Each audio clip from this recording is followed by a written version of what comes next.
ನಮಸ್ಕಾರ ಗುರು, ಎಲ್ಲರೂ ಹೆಂಗಿದ್ದೀರಾ? SMS ಚಾನೆಲ್ಗೆ ನಮಸ್ಕಾರ. ಇವತ್ತಂತೂ ಮಾರ್ಕೆಟ್ ಫುಲ್ಲು ಗ್ರೀನಾಗೇ ಇತ್ತು.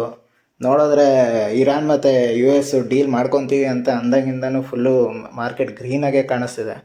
ಜೊತೆಗೆ ನಮ್ಮ ಡೊನಾಲ್ಡ್ ಟ್ರಂಪ್ ಅವರು ಇನ್ನೊಂದೇನೋ ಗಿಫ್ಟ್ ಕೊಟ್ಟಿದ್ದಾರೆ. ಅದೇನಂತ ನೋಡೋಣ ಅಂದರೆ, ನಮ್ಮ ದೊಡ್ಡಣ್ಣ ಅವರು ಅಂದಿದ್ದಾರೆ ಫುಲ್ಲು ಕಾನ್ಫಿಡೆನ್ಸಿಂದ, strait of Hormuz will be open on Friday. Strait of Hormuz Friday full open ಆಗುತ್ತೆ ಅಂತ ಅಂದಿದ್ದಾರೆ. ನೋಡೋಣ ನಮ್ಮ ಡೊನಾಲ್ಡ್ ಟ್ರಂಪ್ ಅವರು ಏನಂದರೆ, ನಮ್ಮ ಡೊನಾಲ್ಡ್ ಟ್ರಂಪ್ ಅವರು ಟರ್ನ್ ಹೊಡಿಯೋದ್ರಲ್ಲಿ ಫುಲ್ ಫೇಮಸ್ಸು. ನೋಡೋಣ, ಅದಾದರೆ ಓಕೆ, ಇಲ್ಲಾಂದರೆ ಇಸ್ರೇಲ್ ಒಪ್ಕೋಬೇಕಲ್ಲ. ಅವ್ರದಂತೂ ಲೆಬನಿಲ್ ಮೇಲೆ ಅಟ್ಯಾಕ್ ಮಾಡ್ತಾನೆ ಇದ್ದಾರೆ.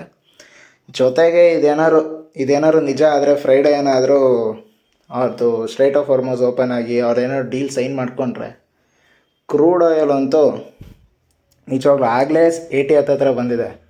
ಇನ್ನು ನೋಡಿದ್ರೆ ಹೋದರೆ ಆರಾಮಾಗೆ $74 ಹತ್ತಿರ ಹೋಗ್ಬೋದು, ಆರಾಮಾಗಿ ಡೀಲ್ ಸೈನ್ ಮಾಡಿದ್ರೆ.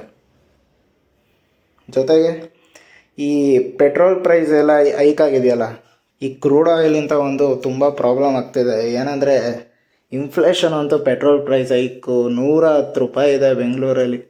ಬೇರೆ ಕಡೆನೂ ಎಲ್ಲ ಜಾಸ್ತಿ ಮಾಡಿದ್ದಾರೆ. ನೋಡೋಣ, ಇದೆಲ್ಲ ವಾರ್ ನಿಂತಾದ್ಮೇಲೆ ಅದನ್ನು ವಾಪಸ್ ಸರಿ ಮಾಡ್ತಾರೋ ಇಲ್ವೋ ಅಂತ.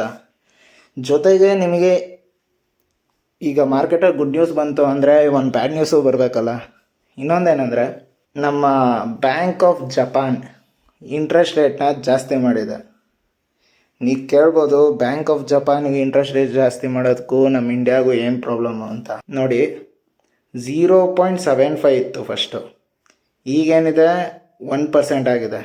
ಒಂದೇನೆಂದರೆ, ನಮ್ಮ ಇಂಡಿಯಾದಲ್ಲಿ ಈಗ ಇಂಟ್ರೆಸ್ಟ್ ರೇಟ್ ಎಷ್ಟಪ್ಪ ಇರುತ್ತೆ, ಒಂದೇನಾದ್ರು ಲೋನ್ ತೊಗೋಬೇಕಂದ್ರೂ 7%, 8% ಆ ಥರ ಇರುತ್ತೆ. ಆದರೆ ಜಪಾನಲ್ಲಿ ಫುಲ್ಲು ಚೀಪಾಗಿ ಸಿಗುತ್ತೆ, 1% ಹತ್ತಿರ ಸಿಗುತ್ತೆ, 1% ಇಂಟ್ರೆಸ್ಟ್ ರೇಟಿಂದ.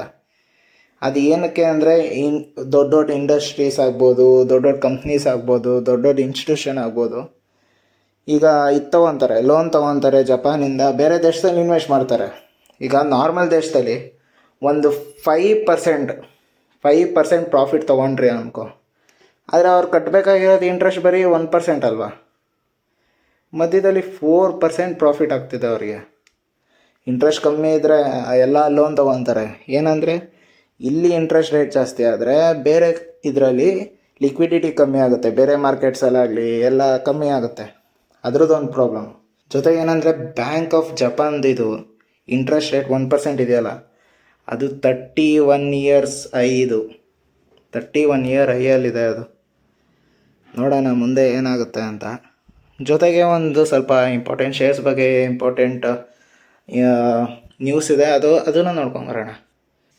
ನಮ್ಮ ವೇದಾಂತ ಗ್ರೂಪ್ ಅವ್ರದ್ದು ಅದೇ ಈಗ ಸ್ಟಾಕ್ ಎಲ್ಲ ಸ್ಪ್ಲಿಟ್ ಆಗಿತ್ತಲ್ಲ, 1 ಶೇರ್ ಇದ್ದಿದ್ದು 5 ಶೇರ್ ಆಗಿದೆ, ಬೇರೆ ಬೇರೆ ಸೆಕ್ಟರ್ದು.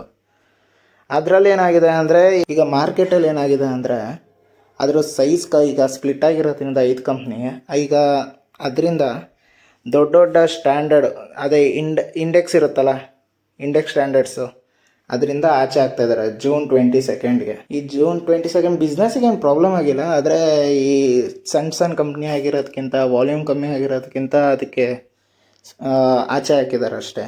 ಈ ಬಿಸ್ನೆಸ್ಸಿಗೆ ಏನು ಪ್ರಾಬ್ಲಮ್ ಬರೋಲ್ಲ, ಆದರೆ ಹೋಗ್ತಾ ಅದನ್ನು ನೋಡ್ಕೊತಾರೆ ಬಿಸ್ನೆಸ್ ಅವರು. ಜೊತೆಗೆ ಇವತ್ತಂತೂ ಸುಜ್ಲಾನ್ ಶೇರು 4.25% ಮೇಲೆ ಬಂದಿದೆ. ಅದಕ್ಕೆ ರೀಸನ್ ಏನಾಗಿರ್ಬೋದು ಅಂದರೆ, ನಮ್ಮ ಇಂಡಿಯನ್ ಗೌರ್ಮೆಂಟು ಇನ್ಸ್ಪೆಕ್ಷನ್ ಮಾಡ್ತಿದೆ. ಏನಂದರೆ, ಓಲ್ಡ್ ವಿಂಡ್ ಟರ್ಬೈನ್ ಹತ್ರದ ಸುಜ್ಲಾನ್ ಗೊತ್ತಲ್ಲ ನಿಮಗೆ, ಅದು ಈ ಟರ್ಬೈನ್ ಇದೆಯಲ್ಲ, ಆ ಟರ್ಬೈನ್ ಮಾಡೋದು ಸುಜ್ಲಾನ್. ಈಗ ಓಲ್ಡ್ ಟರ್ಬೈನ್ ಬಂದುಬಿಟ್ಟು ಈಗ ಇನ್ಸ್ಪೆಕ್ಷನ್ ಮಾಡಿದ್ರೆ, ಅದರಲ್ಲಿ ಏನಾದ್ರು ಡಿಫೆಕ್ಟ್ ಬಂದರೆ ಇವ್ರಿಗೆ ಆರ್ಡರ್ ಸಿಗುತ್ತೆ. ಒಂದೊಂದು ದೊಡ್ಡ ಫುಲ್ ಟರ್ಬೈನ್ ಎಕ್ಸ್ಚೇಂಜ್ ಮಾಡೋ ಥರ ಇರುತ್ತೆ. ಅದರಿಂದ ಸುಜ್ಲಾನ್ ಅವ್ರಿಗೇ ಲಾಭ. ವಿಡಿಯೋದಲ್ಲಿ ಇಷ್ಟೇ, ಮತ್ತೆ ಸಿಗೋಣ ಮುಂದಿನ ವಿಡಿಯೋದಲ್ಲಿ. ಶೇರ್ ಮಾಡಿ, ಸಬ್ಸ್ಕ್ರೈಬ್ ಮಾಡಿ, ಇನ್ವೆಸ್ಟ್ ಮಾಡ್ತಾರೆ.